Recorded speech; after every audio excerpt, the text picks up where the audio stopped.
চিকিৎসা বিজ্ঞানে ডুশ বা হুকনার ব্যবহার অপরিসীম। কিন্তু আপনি জানেন কি কিভাবে এই ডুশ বা হুকনার আবিষ্কার হয়?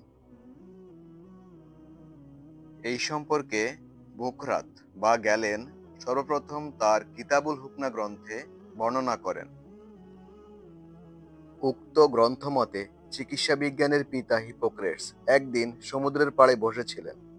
হঠাৎ করে তিনি লক্ষ্য করলেন একটি বক সমুদ্রের লবণাক্ত পানি তার নিজের ঠোঁট দিয়ে গুহদ্বারে প্রবেশ করাচ্ছে। কিছুক্ষণ পর উক্ত পানি পেটে অবস্থিত আবর্জনা সহ বের হয়ে আসছে।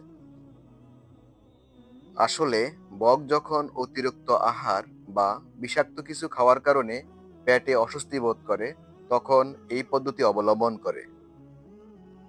তারপর থেকে হিপোক্রেটস বিভিন্ন রকম জড়িবুটি পেটের অসুখে হুকনা হিসেবে ব্যবহার শুরু করেন।